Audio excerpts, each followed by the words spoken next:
A normal day for ordinary Guineans in this suburb of Kaloum in Conakry.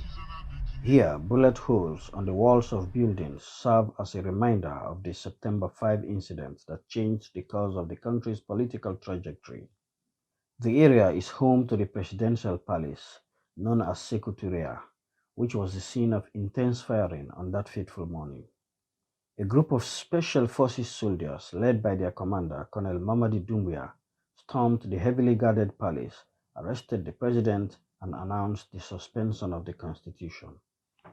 The exact number of casualties from that incident is still the subject of speculation.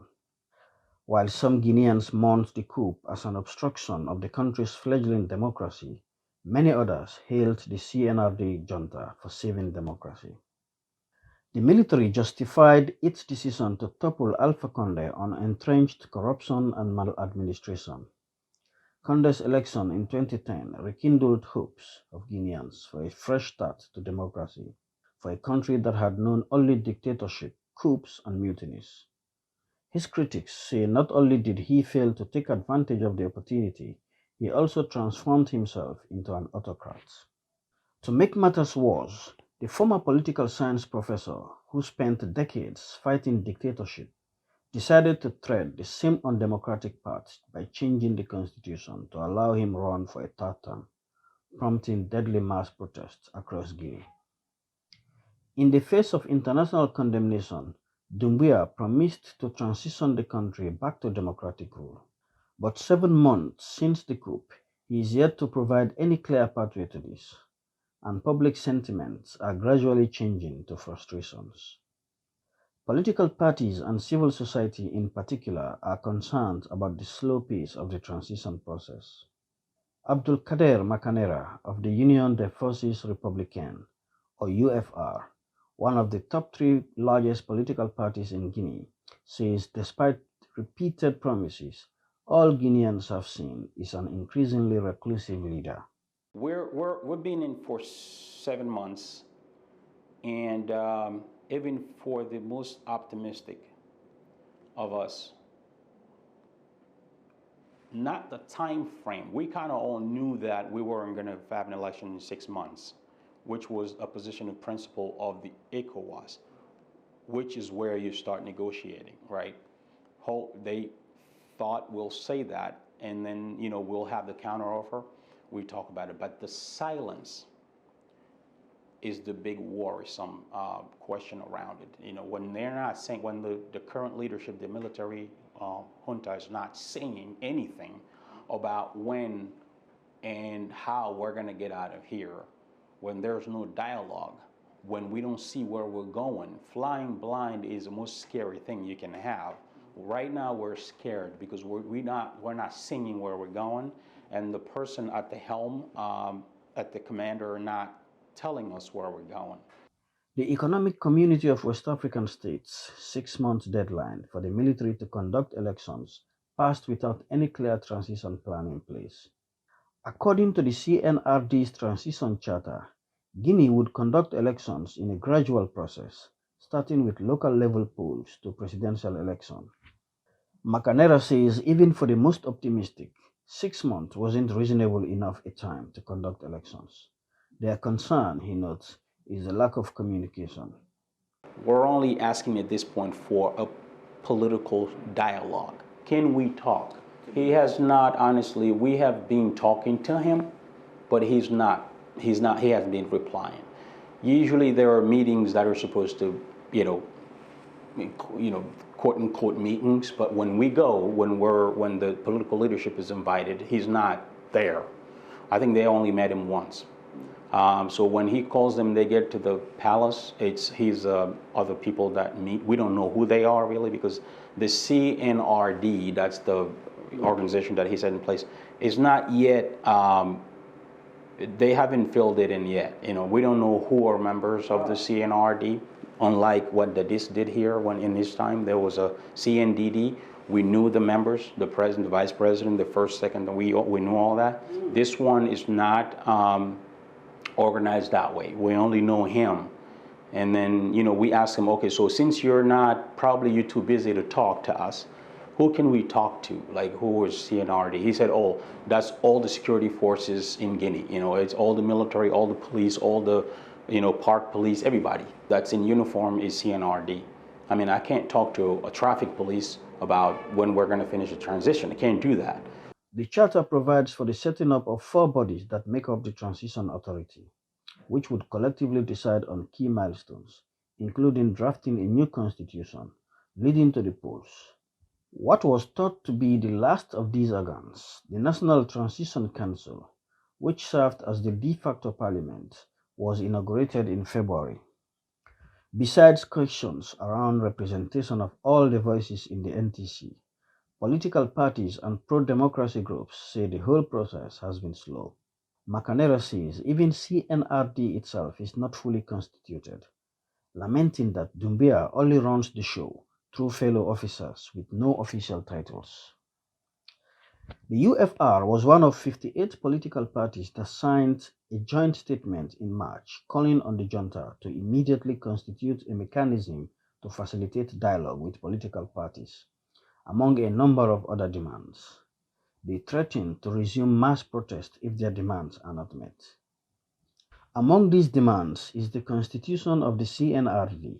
They also want the transition administration to prosecute human rights violators in 2009 under the previous junta regime of Captain Musa Dadis Camara. But very few people expect that to happen, given that another group of Guineans is rooting for the trial for rights violations to be extended to the last 11 years of the Conde regime. These skeptics say it's unlikely to happen because it is hard to complete without naming some members of the current junta.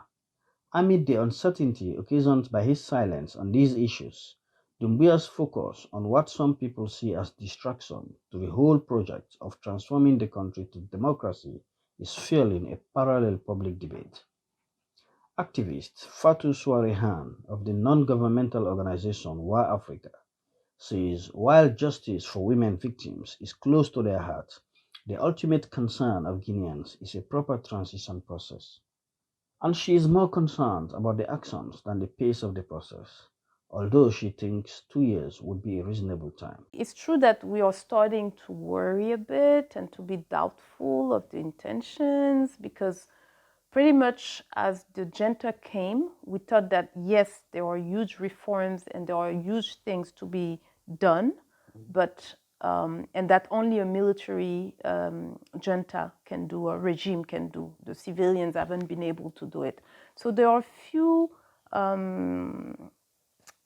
projects that we thought they had to work on, but not too many.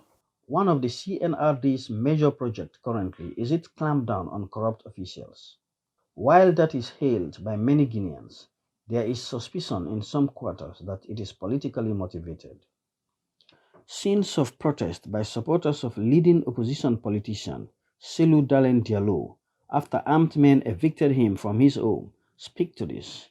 The junta says the move is part of efforts to reclaim properties of the state illegally acquired by former officials. UFR's Toure also lost his house to the campaign.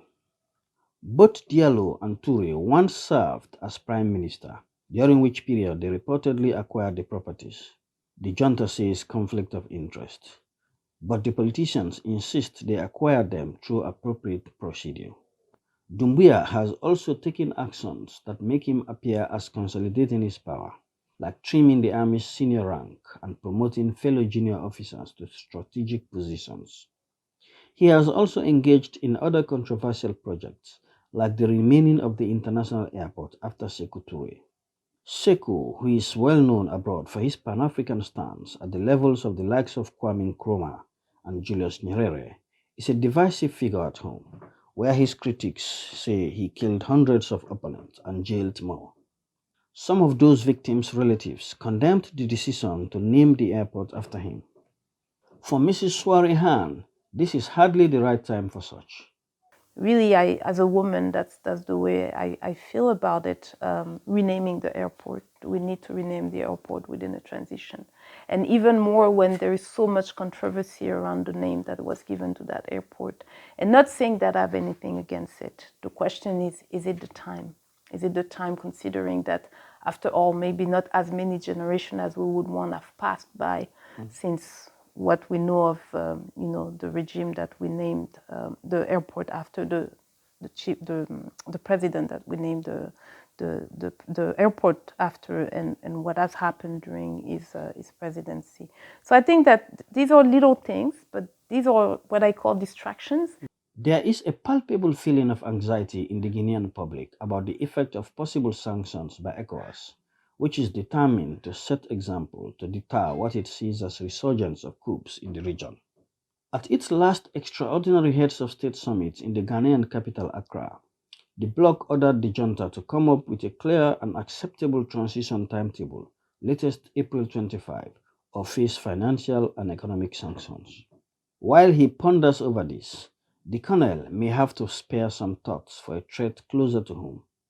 The pressure group, Front National pour la Défense de Constitution, or the National Front for the Defense of the Constitution, commonly known as FNDC, a coalition of political parties and civil society organizations which coordinated the anti-Tatam protest. FNDC was formed with the sole objective to see the back of Conde. While some Guineans expect it to shut down, the group recently reformed its leadership, a sign that it is here for some more time.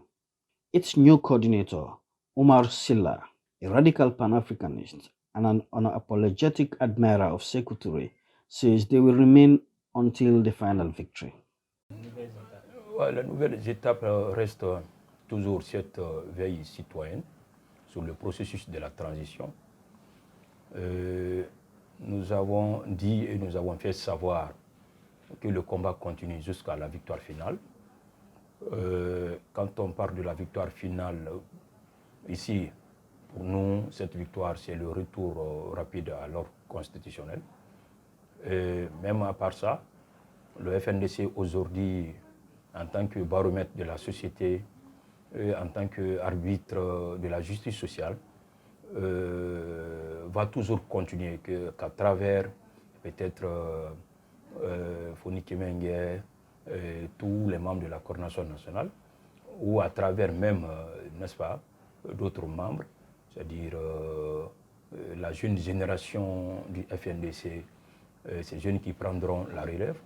Le FNDC va toujours exister pour pouvoir jouer son rôle, pour pouvoir arbitrer en tout temps et en tout lieu par rapport à toute question qui est la démocratie, toute question qui est liée à la justice sociale, beaucoup de valeurs, et toute question aussi qui est liée aux droits de l'homme.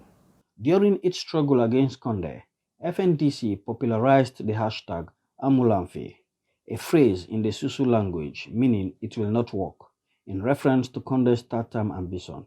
The group has unveiled a new hashtag, Transition Mandamara, another Susu phrase for the transition is not a mandate. If the group's experience with Conde is anything to go by, this is a sign that Guinea is headed for a bumpy ride.